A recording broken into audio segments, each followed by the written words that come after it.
मेरी शादी को 8 साल बीत गए थे। परिवार में 2 बच्चे, निशा और रवि के अलावा पति मोहित था, जो सीधा और थोड़ा कम अकल का था। मोहित मरियल देह का मरीज इंसान था। घर के सामने हमने एक ढाबा खोल रखा था। मोहित का ढाबे पर सुबह से रात तक डटकर मेहनत से 2 पैसे कमाना और बीवी बच्चों का पेट भरना उसकी जिंदगी का मकसद था। जब कभी बारिश के दिनों में ताल तलैये में मछली भर जाती, तब मोहित का लालच से लार टपकने लगती थी और वह जाल लेकर मछली पकड़ने दोस्तों के साथ घर से निकल पड़ता था। गांव में मजदूरी ना मिलने पर वह कई बार दिहाड़ी मजदूरी करने आसपास शहर से भी चला जाता था। तब मैं अकेले ही सुबह से रात तक ढाबे पर रहती। गठीले बदन और सुंदर नाक नक्श की मैं 28 साल की होकर भी गजब की लगती थी। जब मैं ढाबे पर बैठकर खनकती हंसी, तो रास्ते में चलते लोगों के सीने में तीर से चुभ जाते थे। कुछ लोगों के मन ना होते हुए भी एक कप चाय जरूर पी लेते थे। एक बार मूसलाधार बारिश में मेरे गांव में आगे 2 मील दूरी बहती नदी चढ़ाई थी। सारे ट्रक नदी के दोनों तरफ गए थे।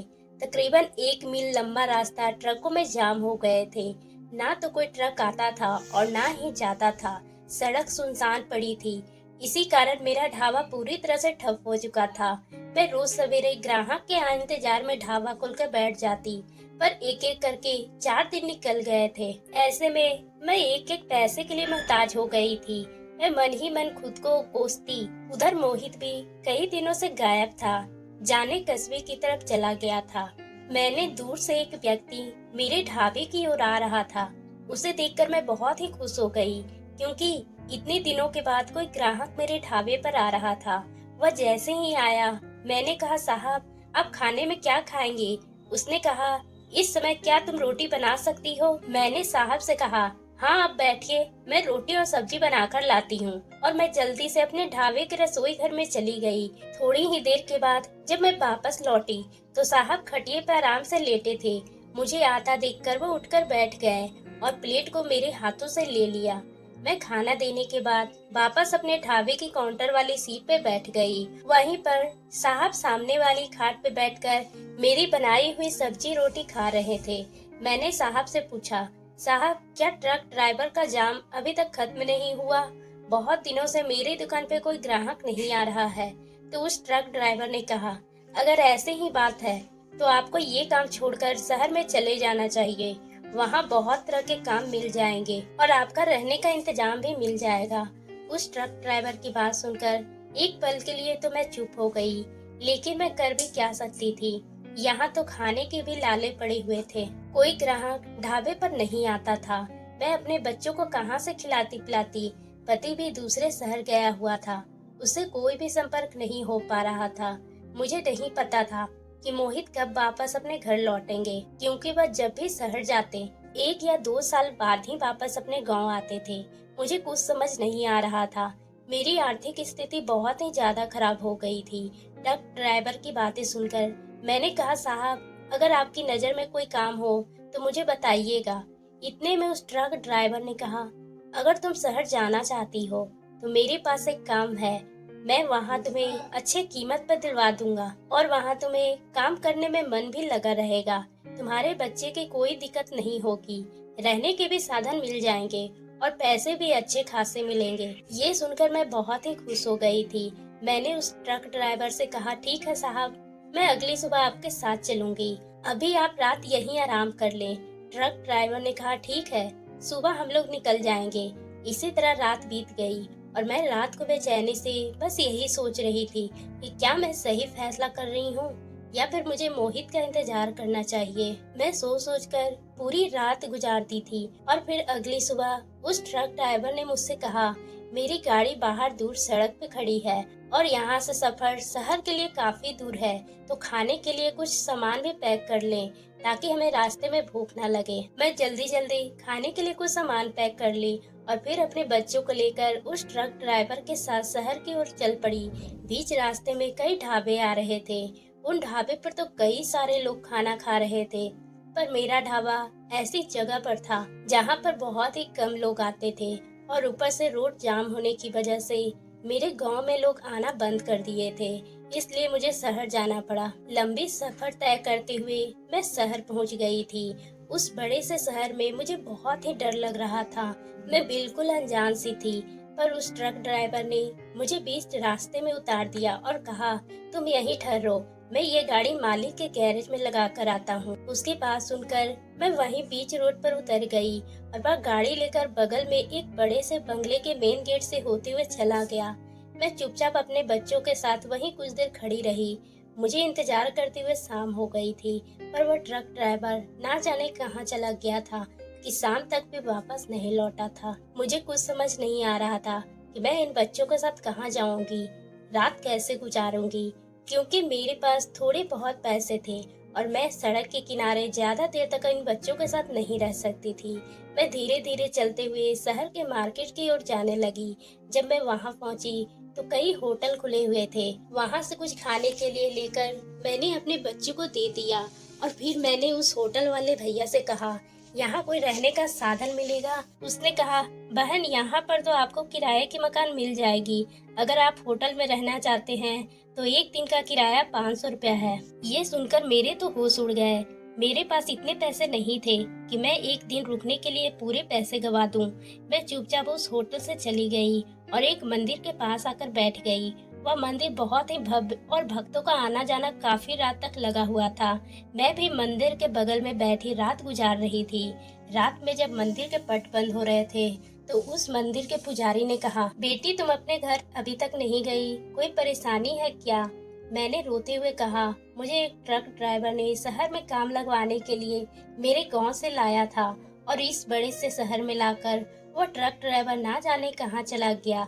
अब मुझे कुछ भी समझ नहीं आ रहा है कि मैं कहाँ जाऊँ। मेरे पास इतने पैसे भी नहीं हैं। मैं उससे किराए का घर भी ले सकती हूँ। उस पंडित ने मेरे सर पे हाथ रखते हुए कहा, भगवान तुम्हारा भला करे।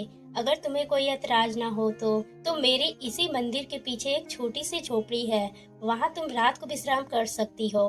मैं खुश हो गई और अपने बच्चों के साथ उस बाबा के साथ मंदिर के पास उस झोपड़ी में चली गई और मैं रात वहीं पर रुक गई। उस बाबा ने भी मेरे सामने चावल और दाल लाकर रख दिए और बोले, बेटी मेरे पास ज्यादा तो नहीं है, पर इतने में ही खा लेना ताकि तुम सबका तबीयत ठीक रहे। मैंने अपने बच्चों को खिलाते हुए थोड़ी सी चावल खुद भी खा ली और फिर इसी तरह रात गुजर गई। जब सुबह हुई तो मेरी आँख खुली। मैं सामने घंटी की आवाज सुनी और मैं वापस मंदिर में पास आकर दर्शन किए। बाबा को देखा तो वह मंदिर में सफाई में लगे थे। मैंने बाबा से कहा, क्या मैं मंदिर के साफ सफाई कर सकती हूँ? तभी बाबा ने कहा, हाँ क्यों नहीं। मैं मंदिर के साफ सफाई करने लगी और फिर बाबा से पूछा, आप अकेले हैं? आपके परिवार में कौन कौन है?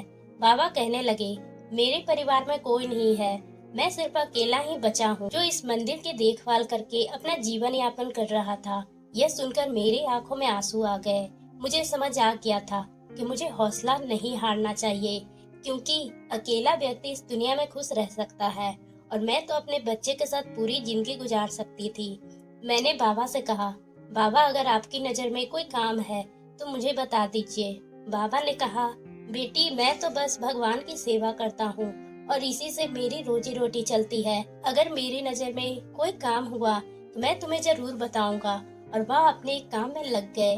मैं थोड़ी देर मंदिर में यूं ही बैठी, फिर लोगों का आना जाना शुरू हो गया। मैंने देखा कि लोग फूल की माला अपने हाथों से बनाकर भगवान को चढ़ा रहे थे। अब मुझे लगा ये तो काम मैं भी कर सकती हूँ। मैं वहीं पर एक सुंदर से फूल के पेड़ से कुछ फूल लाकर मंदिर के पास बैठकर माला बनाने लगी। तभी एक मंदिर में पूजा करने आई एक औरत ने मेरे पास आकर कहा, बहन ये कितने की माला है? जब मैं ये सुनी तो मैं बहुत ही खुश हो गई।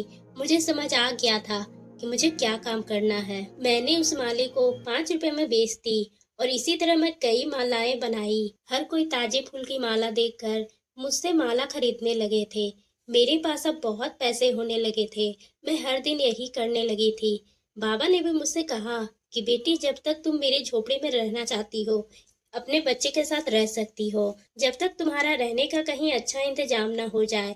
इसलिए मुझे परेशानी भी नहीं थी कि रहने का साधन मिले। मैं अब अपनी जिंदगी में माला बनाने के काम को लेकर बहुत ही मेहनत करने लगी और एक दिन में बहुत सारे माला बनाकर बेच दिया करती थी। उस मंदिर में मुझे 6 महीने गुजर गए थे और मेरे पास बहुत सारे पैसे हो गए थे कि मैं एक अच्छी जगह किराए पर मकान ले सकती थी और अपने बच्चे को भी अच्छी जगह स्कूल में पढ़ाई करवा सकती थी। मैं अपने बच्चों को पढ़ाकर काबिल अफसर बनाना चाहती थी। जो सपने थे वो तो गांव में पूरे नहीं हो सकते थे, इसलिए शहर में आने के बाद मैं वह पूरा करना चाहती थी। एक दिन मैं सरकारी स्कूल में जाकर अपने बच्चों को दाखिला करवाई। वह लोग अब स्कूल जाने लगे थे और मैं अपने फूल के माला बनाने के कामों में बिजी रहती। धीरे धीरे मुझे एक कंपनी की तरफ से भी काम मिलने लगे। उन लोगों ने मेरे साथ व्यापार करना शुरू कर दिया और मुझे माल बनाने के पहले ही पैसे दे दिया करते थे। अब मैं मोहित को वापस अपने पास रखना चाहती थी, क्योंकि उसे भी पता नहीं था कि मैं इस शहर में अपने बच्चे के साथ अपनी जिंदगी अच्छे से गुजार रही हूँ। पर मोहित का कहीं कुछ पता नहीं चला। एक दिन मैं गांव जाने का फैसला कर ली और एक दो दिन की छुट्टी लेकर वापस अपने गांव चली गई।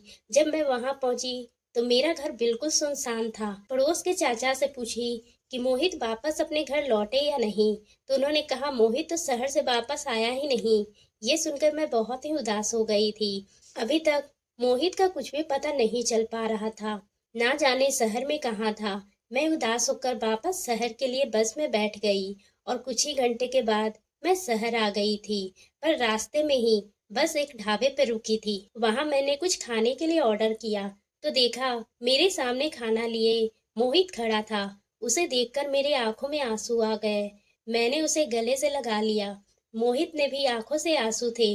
वो कहने लगा, मेरे बच्चे कैसे हैं और कहाँ हैं? मुझे माफ करना, मैं इतने सालों से घर नहीं आ पा रहा हूँ, क्योंकि इस ढाबे के मालिक ने मुझे 2 साल के लिए अपने ढाबे से कहीं भी जाने की इजाज़त नहीं दी है, इसलिए मैं वापस गाँव नहीं आ पा रहा था। और वैसे भी मैं इतने पैसे कमा लेना चाहता था ताकि मैं अपने बच्चों के साथ आराम से रह सकूं। मोहित की बात सुनकर मैं मोहित से कहा, अब मैं भी अपने बच्चों के साथ शहर में आ गई हूँ और वह फूलों की माला बनाती हूँ और व्यापार कर रही हूँ। मेरा व्यापार बहुत ही अच्छा चल रहा है।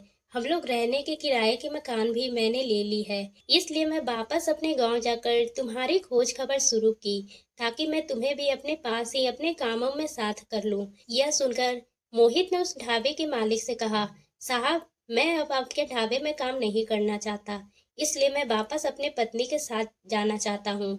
और वो अगले ही दिन मेरे साथ उस शहर वाले किराए मकान में चला आया।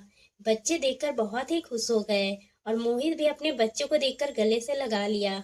हम सब मिलकर अपनी जिंदगी में अच्छे से गुजार रहे हैं और अपनी जिंदगी में बहुत ही खुश है। तो दोस्तों, आपको ये कहानी कैसी लगी? अगर पसंद आई हो तो आप मेरे चैनल को सब्सक्राइब करना ना भूलें और बेल आइकन को भी प्रेस कर लें ताकि हम आपके लिए इसी तरह की कहानी लाते रहें।